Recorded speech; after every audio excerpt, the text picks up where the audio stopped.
Non mais là il fait 40 degrés, c'est plus possible. Bonjour à toutes et à tous, une petite vidéo pour théoriser autour d'une série qui commence sa diffusion depuis peu. J'ai nommé Ahsoka, 2 épisodes qui laissent déjà la place à quelques théories et je vais me concentrer dans cette vidéo sur ce personnage précisément parce que je sais pas vous, mais moi il suscite vraiment toute ma curiosité. On n'entend pas sa voix, on ne le voit pas, il a un physique qui peut être assez ressemblant par rapport à certains personnages. Bref, qui est cet inquisiteur du nom de Marok officiellement? Est-ce que c'est un nouveau personnage? Est-ce qu'il va y avoir un twist autour de son identité? Et moi je pense que ce sera le cas. Donc accrochez votre ceinture puisqu'il y a des théories, voilà, je peux vous le dire d'avance, qui vont peut-être vous paraître tirées par les cheveux, mais quand bien même on se fait kiffer, c'est parti.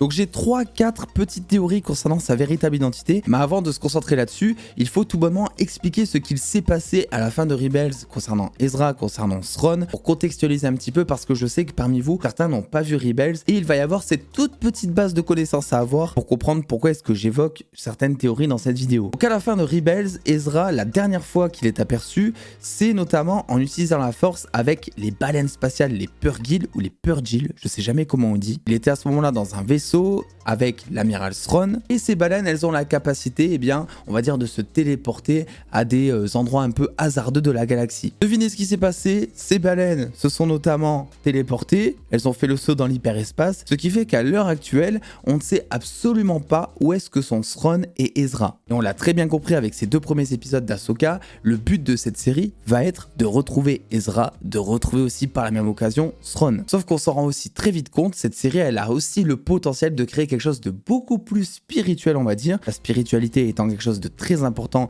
dans Star Wars, qui plus est dans Star Wars Rebels, et on n'est pas à l'abri de quelques surprises. Maintenant passons à notre bel étranger inquisiteur Marok, qui est très mystérieux parce que les inquisiteurs généralement, quand ils arrivent pour se battre, ils en font des caisses, ils arrivent, ils s'affichent, ils font genre que ce sont les plus puissants, ils parlent, ils utilisent la force, bref, ils sont là et tu sens que ils ont pas mal d'ego. Sauf pour cette fois où cet inquisiteur ne parle pas, ne fait aucune démonstration de force. Son visage est caché. Et moi je me dis, si pour une rare fois dans Star Wars, tu as un inquisiteur où tu n'entends même pas sa voix, parce que d'habitude, voilà, t'entends au moins la voix. Même l'inquisitrice, la grande inquisitrice dans les jeux, notamment Star Wars Fallen Order, elle avait son identité qui était cachée, mais sa voix était un minimum trafiquée en mode Dark Vador, en mode Kylo Ren. Là, tu ne l'entends même pas parler. Et je me dis que c'est parce que l'identité derrière doit être juste incroyable. Alors évidemment, il y a la théorie de dire que c'est un inconnu, c'est un nouveau personnage. C'est pas une théorie des plus excitantes pour le coup pour cette vidéo, donc je vais pas plus l'aborder que ça. Et de toute façon,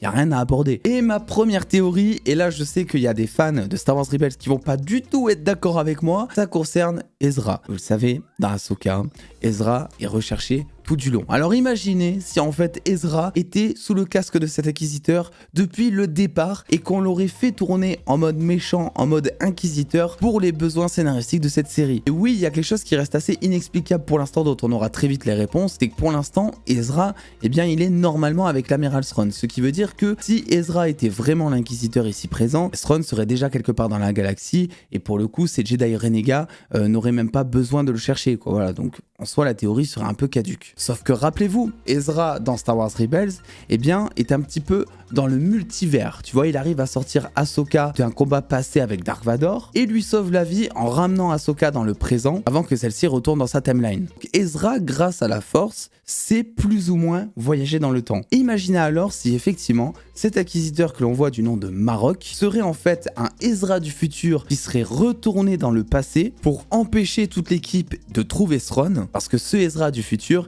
il sait effectivement que retrouver Thrawn, bien que ce soit l'objectif de maintenant du moment présent, eh bien c'est quelque chose qu'il ne faut absolument pas faire parce que Thrawn prépare un truc encore plus impitoyable et que peut-être dans 10 ans, il aura détruit toute la Nouvelle République et aura fait renaître tout l'Empire. Cette théorie, je l'aime bien parce qu'elle va mêler ce qui a été introduit dans Rebels.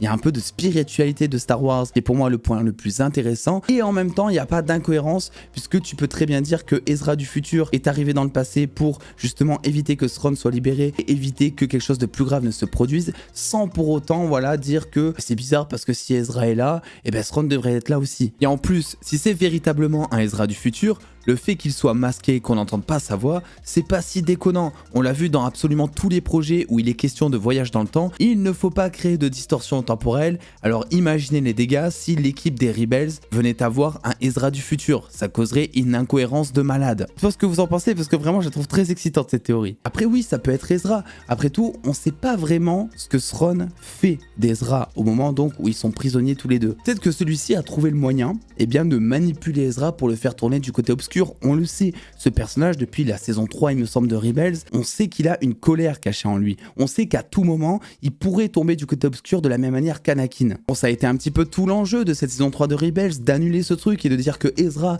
c'est quelqu'un de lumineux. Mais rappelez-vous, dans Andor, et donc chronologiquement parlant, quelques années quand même avant Ahsoka, on a appris que l'Empire avait la faculté de faire du lavage de cerveau, d'oublier tout ça. Thrawn aurait donc pu trouver un moyen de laver le cerveau d'Ezra pour le faire tourner en mode Sith et que ce soit son meilleur instrument de torture. Et autre chose d'encore plus intéressant, dans The Clone Wars, on nous introduit donc le père, le fils et la fille, qui sont plus communément appelés officieusement, je crois, les gardiens de la force. Ils sont aussi appelés les dieux de Mortis, il me semble. Bref, vous voyez de qui je parle. Il y a d'ailleurs une référence à eux dans l'épisode d'Ahsoka avec les 3 statues au moment où elle va dans le temple pour récupérer donc cette fameuse boule de pétanque qui lui sert de carte galactique. Et pour ceux qui n'auraient pas vu Clone Wars, ou en tout cas ces épisodes, le père, la fille et le fils représentent un petit peu l'équilibre de la force. On a le père qui est vraiment la balance entre le bien et le mal, la fille qui est du côté lumineux et le fils qui est le mal incarné. On voit très bien que dans cet épisode, le fils arrive grâce à la force à convertir Anakin, à convertir ensuite Ahsoka du côté obscur en mode Sith, de là les faire totalement oublier leur valeur, leur côté lumineux. Et à ce moment-là, il est aussi révélé que l'Empire cherche à récupérer ce pouvoir. Donc imaginez si l'Empire,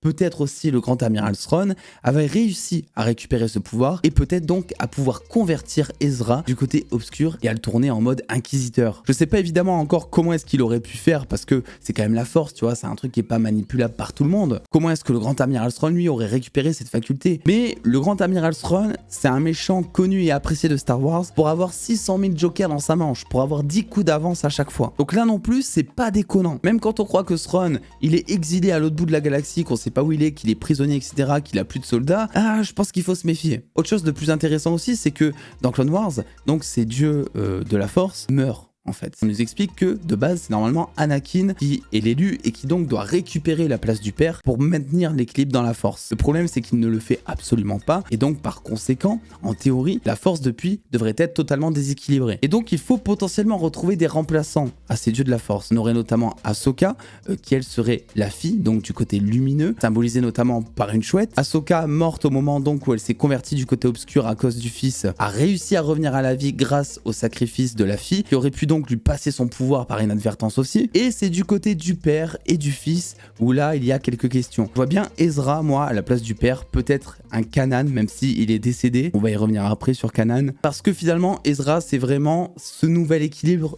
On dit pas que c'est l'élu, mais finalement, il a lui aussi une grosse part de côté obscur à l'intérieur de sa tête. Et je le vois très très bien personnellement en train d'équilibrer la force. Que du côté du fils, voilà, où je me pose quelques questions. Qui est-ce que ça pourrait être? Il faudrait vraiment un gros Sith, tu vois. Il faudrait vraiment quelqu'un de fondamentalement méchant pour remplacer le fils. Et vu qu'au moment d'Ahsoka, Palpatine n'existe plus, Dark Vador n'existe plus, je vois pas vraiment qui mettre à sa place pour l'instant. Bon bref, là on s'écarte un peu de la théorie, mais c'était juste une petite idée que je voulais apporter dans cette vidéo. N'hésitez pas d'ailleurs à me dire si vous aussi vous avez des suggestions. Et 2 autres théories concernant cet inquisiteur mystérieux vont être beaucoup plus rapides. Ça pourrait être par exemple une version cybernétique de Kanan, puisque oui, Kanan donc est le maître Jedi d'Ezra, il a eu droit à un sacrifice, à une mort qui est incroyable et qui a marqué je pense tous les fans de Star Wars dans Star Wars Rebels. Et c'est vrai que pour l'instant on n'en parle absolument pas de Kanan. Alors pourtant, il a joué un rôle primordial dans l'histoire de Star Wars Rebels et dans le développement de personnages d'Ezra. Imaginez en guise de twist si on découvrait que Kanan avait été en quelque sorte remis à la vie, notamment par la sœur de la nuit que l'on voit dans cette série et qui a la faculté de sorcellerie, que mélangé à des versions un petit peu cybernétiques, on aurait droit à un Kanan qui serait totalement du côté obscur. Je vous l'avoue, celle-ci est un petit peu plus tirée par les cheveux, je pense, que la précédente, peut-être moins probable aussi, mais elle n'en reste pas moins excitante selon moi, parce que moi, comme effet, si je voyais que c'était Kanan derrière cet inquisiteur, je serais juste choqué en fait, j'aurais le cœur brisé, je me dirais en même temps que c'est une trop bonne idée, bref, j'aurais trouvé ça incroyable. Bon, c'est vrai que Kanan, bizarrement, bizarrement on n'en fait pas mention ces 2 premiers épisodes d'Ahsoka, alors que c'est quand même un personnage iconique quoi. Donc le fait d'omettre qu'il ait existé pendant très longtemps, c'est peut-être en réponse à ce mystère. Et enfin j'ai vu cette théorie couler un peu sur la toile, certains diraient que c'est Starkiller, donc le padawan de Dark Vador, qui a notamment été introduit dans Star Wars le pouvoir de la force 1 et 2, qui serait sous l'identité de cet acquisiteur. Alors je vous cache pas que ça serait incroyable parce que je pense que Starkiller c'est un personnage, oui, que tout le monde apprécie. Pour autant, pour moi, il est 10 fois plus puissant qu'un inquisiteur, donc ça serait un peu un downgrade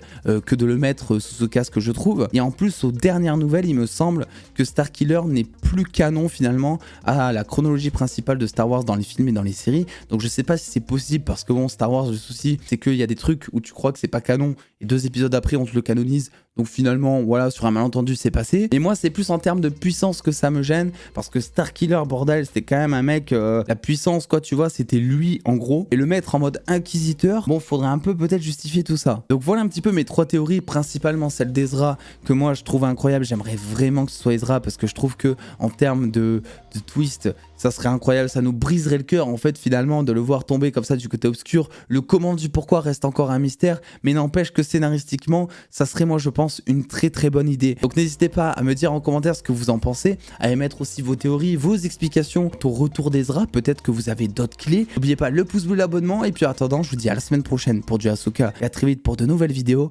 Des bisous les dos.